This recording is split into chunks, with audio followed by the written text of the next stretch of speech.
मैं श्री जगलाल जगत बहादुर Patel intermediate college में मैं अनिल सर मैं आपके समकक्ष उपस्थित हूँ। ऑनलाइन क्लास आज प्रारंभ हुई। आज आपका साइंस का बेसिक होगा। मैं देखते हैं आज साइंस आपका शुरुआत है। शुरुआत साइंस में यानी यह साइंस का इंग्लिश जो हिंदी होता है क्या होता है, विज्ञान होता है बेटा। आप जानते हैं कि जो विज्ञान होता है, यहाँ पर देखें क्योंकि ये इंग्लिश शब्द है और ये हिंदी है। विज्ञान को अंग्रेजी में क्या कहा जाता है, साइंस। साइंस जो होता है ये अंग्रेजी है। और इनको हम देखा जाए विज्ञान का शाब्दिक अर्थ निकाला जाए तो ए बी प्लस ज्ञान होता है बेटा। ठीक है, ए बी का मतलब होता है बेटा विशेष। बी माने क्या होता है, विशेष। विशेष का मतलब कुछ मुख्य हो जो मानव शरीर या विज्ञान के अंतर्गत जो मुख्य वस्तुओं को अध्ययन की जाती है वो विशेष होता है। और ज्ञान, ज्ञान माने होता है जानकारी, जानना, जानकारी यानी जानना। जो आप ज्ञान जो जानने का मतलब निकालते हैं, जानना जो होता है लैटिन भाषा होता है बेटा, ये लैटिन भाषा होता है। तो बेटा हम जानते हैं विज्ञान का शाब्दिक अर्थ होता है बेटा विशेष, और ज्ञान का मतलब होता है जानकारी। यानी ज्ञान का अंग्रेजी लिया जाता है तो वहाँ पर देखा जाता है जानना। जानना जो होता है लैटिन भाषा है, उसको लिखा जाता है एस्केंटिया। ठीक है बेटा, अब यहाँ पर देखेंगे विज्ञान का पूरा अर्थ निकालेंगे तो विशेष जिसके बारे में विशेष जानकारी प्राप्त होती है उसे हम विज्ञान कहते हैं। ठीक है, तो विज्ञान हम देखेंगे, जो विज्ञान की आपको आगे चल के देखेंगे तो मुख्यतः विज्ञान जो होता है दो भागों में विभाजित किया गया है। ठीक है, मुख्यतः विज्ञान को कितना भागों में विभाजित किया गया है, दो। क्योंकि विज्ञान आप जानते हो विज्ञान का जो अध्ययन करने वाले वैज्ञानिक हैं, अध्ययन, ठीक है, यहाँ पर देखा जाए अध्ययन जो हुआ है उनका आपको सर्वप्रथम यानी सबसे पहले देखा जाता है तो विज्ञान को जानकारी लेने के लिए सन 1883 ईस्वी में यानी लगभग 19वीं शताब्दी में अध्ययन करने वाले वैज्ञानिक सन 1783 ईस्वी में कौन थे, बोलो, विलियम वावेल। इसी वावेल को भागेल भी लिखा जाता है। ठीक है, कहीं कहीं भागेल भी लिखा जाता है। तो हम ये कह सकते हैं कि विज्ञान का सर्वप्रथम अध्ययन करने वाले वैज्ञानिक कौन हैं, विलियम वावेल। कब करे ने, 1883 ईस्वी में। ठीक है बेटा, 1883 में जब किए उस समय शताब्दी पूछा जाए तो कौन शताब्दी था, 19वीं शताब्दी था। ठीक है बेटा, अब वहाँ से आपको अध्ययन करते हुए आगे चलते हैं। तो विज्ञान में मैं आपको जैसे बताया कि विज्ञान विशेष होता है, जैसे उस समय चाहे जिसकी जानकारी आपको मिली, जिस वस्तु की जानकारी मिला वो विज्ञान का ही देन है। जैसे मैं देखा जाए तो ट्रैक्टर है, दवाई है, खेत की सामग्री, रासायनिक सामग्री, भौगोलिक सामग्री, जो भी देन है वो किसका है, विज्ञान का देन है। और विज्ञान का देन है तकनीकी, जो मोबाइल है और जो भी तकनीकी है वो आपका विज्ञान का ही देन है। ठीक है, विज्ञान का ही देन है जो आज अभी तुरंत की बात है, जैसे कोरोना वायरस है, कोरोना वायरस से का इलाज के लिए दवा को ढूंढना विज्ञान का ही देन है, सोशलॉजी का नहीं है। ये सामाजिक विज्ञान नहीं बताएगा, राजनीति शास्त्र नहीं बताएगा और शिक्षा शास्त्र नहीं बताएगा, सामाजिक विज्ञान नहीं बताएगा, कोई विज्ञान नहीं बताएगा। ये बताएगा तो कौन बताएगा, विज्ञान बताया है। विज्ञान के कौन सा भाग होगा, जीव विज्ञान। ठीक है, जीव विज्ञान के कौन सा, सवाल विज्ञान, जूलॉजिकल विज्ञान को कहा जाएगा। तो ये विज्ञान में विज्ञान का बहुत बड़ा स्कोप है। ठीक है, अब इसका इतिहास बहुत लंबा है। देखा जाए तो सबसे पहले 1883 में इसने आपको अध्ययन करते हुए आगे चले तो इसके पहले देखा जाए तो 16वीं शताब्दी ईसा पूर्व में इसका कुछ अध्ययन में त्रुटि आई और उस त्रुटि को दूर करने के लिए आगे वैज्ञानिक ठीक है। इब्न नामक वैज्ञानिक है और इसके और वैज्ञानिक जुड़े हुए हैं, उसको डिटेल जानकारी करते हुए आगे बढ़ते चले आए। तो लास्ट में आपको वैज्ञानिक जो आपको जिसको बोला जाता है आधुनिक वैज्ञानिक, जो आधुनिक वैज्ञानिक पूछा जाता है तो आधुनिक विज्ञान के जनक जो माना जाता है उसे हम क्या कहा जाता है, अरास्तु कहा जाता है। ठीक है, अब अरास्तु कहा जाता है इनको आधुनिक में। तो यहाँ से अब समय के देखते हुए उसके परिवर्तन को देखते हुए विज्ञान को मुख्यतः कितने भागों में बांट देते हैं, 2 भागों में। कौन कौन विज्ञान? पहला होता है प्राकृतिक विज्ञान, ठीक है। दूसरा विज्ञान को डिवाइड कर देते हैं सामाजिक विज्ञान, ठीक है। 2 विज्ञान में आपको विज्ञान को मुख्यतः 2 भागों में विभाजित कर देते हैं। आप देखते हैं प्राकृतिक विज्ञान। प्राकृतिक विज्ञान जो इस वातावरण से संबंधित जितने भी वस्तुएं दिखाई देता है उनके बारे में अध्ययन करना क्या कहलाएगा, प्राकृतिक विज्ञान कहलाएगा, ठीक है। अब सामाजिक विज्ञान, सामाजिक विज्ञान जो होगा इस प्राकृतिक में जितने भी जीव हैं और जितने भी प्राणी हैं सबका अलग अलग समाज में रहकर अपना जीवन यापन करना या अपने तौर तरीकों का अपनाना सामाजिक विज्ञान कहलाता है। सामाजिक विज्ञान के अंतर्गत आपको समाजशास्त्र, शिक्षा शास्त्र, राजनीतिक शास्त्र, भूगोल शास्त्र, भूविज्ञान, ठीक है, बहुत सारे विज्ञान इसके अंतर्गत आएंगे। इतिहास आएगा। ये सब आपको उस समूह के बारे में, संस्था के बारे में बताएंगे कि पहले आज़ादी के पहले कैसा था, जीवन कैसे बीतता था, हम आप कैसे पहले रहते थे, हम किस जो हम आपका खोज हुआ उनके बारे में पढ़ते हैं, ठीक है।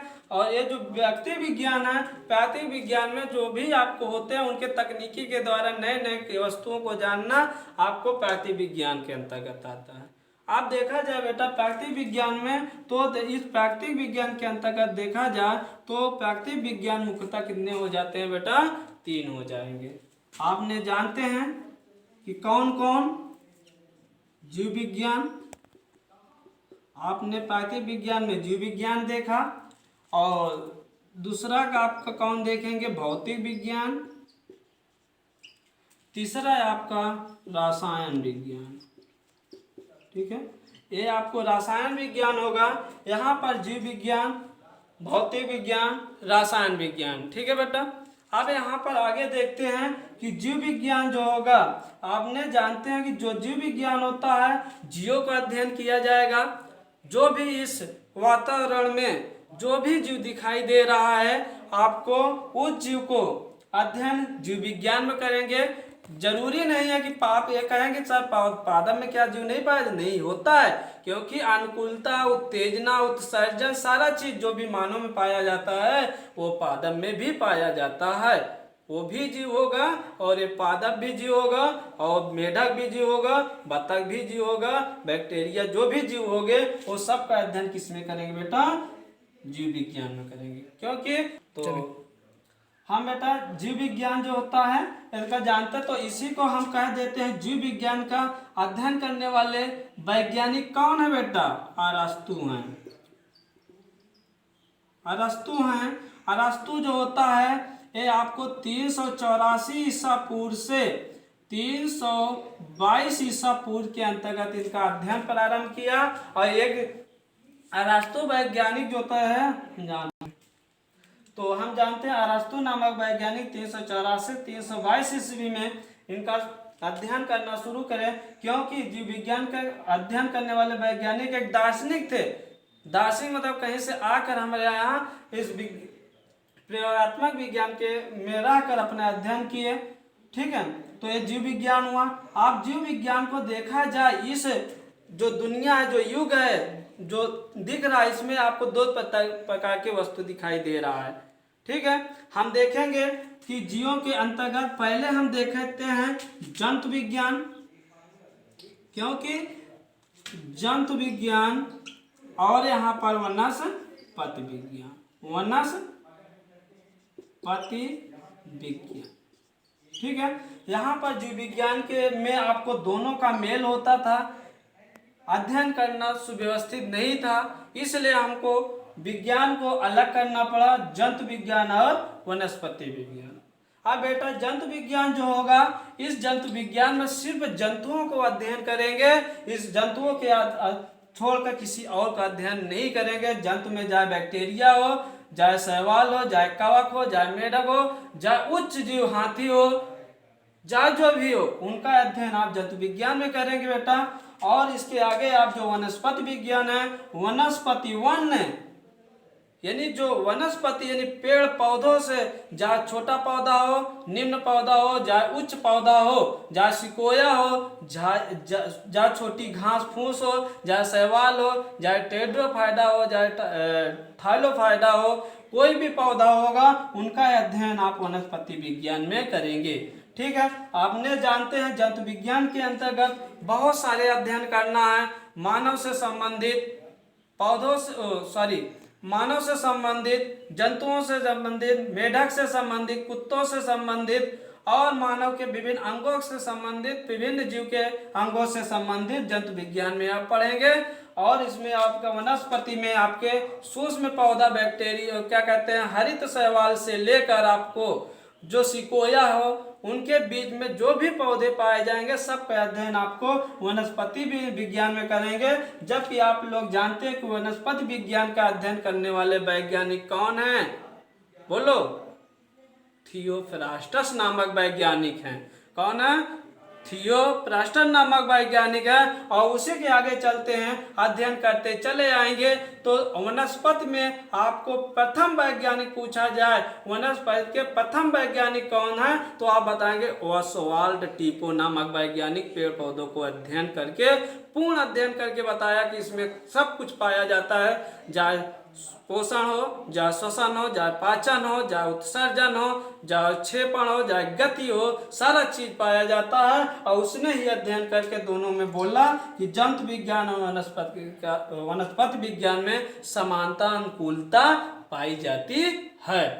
ठीक है, और इसी वनस्पति में कीटभक्षी पाया जाता है। और कीटभक्षी का मतलब होता है कीटों का अध्ययन करना और कीट को अवशोषित करके अपना पोषण बनाना। ठीक है, भौतिक विज्ञान बेटा, भौतिक विज्ञान में आप जानते हैं कि भौतिक निर्जीव वस्तुओं को अध्ययन करते हैं। इसमें आपको निर्जीव वस्तुओं का अध्ययन करते हैं, जैसे टेलीविजन हुआ, पंखा हुआ, टीवी हुआ, मोबाइल हुआ और मोटर हुआ, प्रकाश से संबंधित हुआ, ये सब का अध्ययन आपको भौतिक विज्ञान में करेंगे बेटा।